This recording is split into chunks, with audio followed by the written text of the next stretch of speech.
প্রথমে আপনারা এইরকম একটা খাম পাবেন। সো এই খামকে আমরা যদি খুলি আমরা দুইটা জিনিস পাবো, দুইটা খাম দেখেন। একটা হচ্ছে হলুদ খাম, যেটা আমরা বললাম এখানে দেখেন আপনার রিটার্নিং অফিসারের যে ইনফরমেশনগুলো আছে, ঠিকানা অ্যাড্রেস সেটা দেয়া আছে, একটা কিউআর স্ক্যান কোড দেয়া আছে। যেটা স্ক্যান না করে যদি আপনি ভোট দেন তাহলে আপনার ভোটটি নষ্ট হয়ে যাবে, ভোটটি গণনা করা হবে না।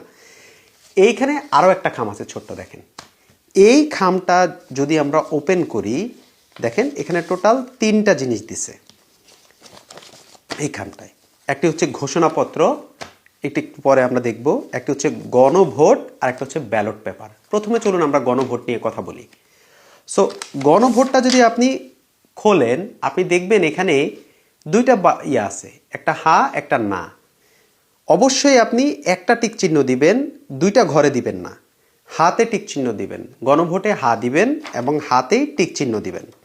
তারপর আপনার যে ব্যালট পেপারটা সেইটা নেয়ার আগে আপনাকে যেটা করতে হবে, আপনার মোবাইলে এসে আপনি আপনার যেই অ্যাপটা আছে, ঠিক আছে, সেই অ্যাপটা ওপেন করবেন। মোবাইলের এই ব্যালট পেপারের অ্যাপটা আপনি ওপেন করে নেবেন। মোবাইলের ব্যালট পেপার অ্যাপ ওপেন করার পর যখন আপনি নির্বাচন কমিশন থেকে আমাদের যেই প্রত্যেকটা প্রার্থীর মানে যে প্রতীক যখন বরাদ্দ করা হবে, এরপর আপনি এই অ্যাপের মধ্যে আপনি স্ক্যান করার অপশন পাবেন। তখন আপনি এই হলুদ খামটির এই কিউআর কোডটা আপনি মোবাইলে স্ক্যান করবেন। যখন মোবাইলে স্ক্যান করবেন তখন আপনি দেখতে পারবেন আপনার নির্বাচনী এলাকায় এই আপনার যে কনস্টিটিউয়েন্সিতে আছে সেইখানে আপনার কোন প্রার্থী এবং তাদের প্রতীক কী। সো তাদের প্রতীক দেখার পর আপনি আপনার ব্যালট পেপারটি নেবেন।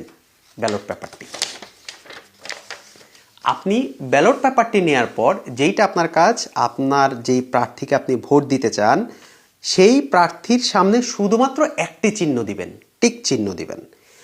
আর কোথাও কোনো চিহ্ন যাতে না দেন। অনেকগুলো আছে, ভুল করে কোথাও আর কোনো চিহ্ন দিবেন না, শুধুমাত্র আপনি যাকে ভোট দিবেন তাকে একটা চিহ্ন দিবেন। মনে রাখবেন আপনি যদি একের অধিক চিহ্ন দেন বা টিক চিহ্ন পরিবর্তে যদি অন্য কোথাও অন্য কোনো কলমের কালি থাকে, দাগ থাকে, আপনার এটি ভোটটি নষ্ট বলে গণ্য করা হতে পারে, এটি গণনা নাও করতে পারে। ভোট যখন দেয়া শেষ হয়ে যাবে এটাকে ভাঁজ করবেন, রাখবেন। আপনি দুইটা জিনিস আপনার হয়ে গেল। একটি ঘোষণাপত্র আছে। একটু বলতে ভুলে গেছি, ভোট দেওয়ার আগে আসলে আপনার এখানে পড়ে নেওয়া উচিত। এই ঘোষণাপত্রের প্রথম পাতায় আপনার ভোট দেওয়ার জন্য নির্দেশনাবলীগুলো দেয়া আছে। নির্দেশনাবলীগুলো আপনি যখন পড়বেন, পুরাটা যখন পড়বেন তখন আপনার কাছে বিষয়টা আরও বেশি ক্লিয়ার হবে যে এখানে কি লিখেছে, কি বলেছে। এগুলো যখন আরও বেশি ক্লিয়ার হবে তখন আপনার ভোট দেওয়ার ক্ষেত্রে গণভোট হোক অথবা আপনার ভোট হোক, আপনি দেখবেন ভুল করবেন না। সো এটা অবশ্যই পড়ে নেবেন। তারপর যখন আপনার ভোট দেয়া হয়ে যাবে দুটো, আপনি এই পাশের যে ঘোষণাপত্রটি আছে এটা অবশ্যই পূরণ করবেন। অবশ্যই এখানে সাইন দিবেন, জাতীয় পরিচয়পত্রের নাম্বার লিখবেন, তারিখ দিবেন, এখানে অবশ্যই স্বাক্ষর, জাতীয় পরিচয়পত্র, এগুলো সব কিছু করবেন। করে আপনি এটি ঘোষণাপত্রটি জমা দিবেন। ঠিক আছে, ঘোষণাপত্রটি আপনি জমা দিবেন। যদি আপনি ঘোষণাপত্রটি জমা না দেন তাহলেও কিন্তু আপনার ভোটটি আপনার কাউন্ট করা হবে না। কেমন করে দিবেন? ঘোষণাপত্রটি থাকবে আলাদা। এই যে সাদা বক্স, সাদা যে খামটা, এই খামে আপনার গণভোট এবং আপনার পোস্টাল ব্যালট ভোট এই দুইটা একসাথে রাখবেন। ধরেন আমরা এইভাবে রাখলাম।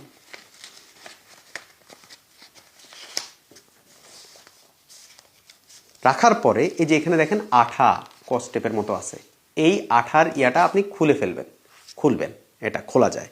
খুললে এটাকে এইভাবে দিয়ে এটা লেগে যাবে। লেগে গেলে এটা হয়ে গেল। তারপর এই খামটা প্লাস এই ঘোষণাপত্র এই দুইটা আপনি এখন এই হলুদ খামটায় ভরবেন। হলুদ খামটায় দেওয়ার পরে আপনি এটাকে এভাবে দিবেন, দিয়ে তারপর এটা আপনার হয়ে গেল। এটা তো অলরেডি আপনার প্রথমে যেটা দিছে এটা বাদ।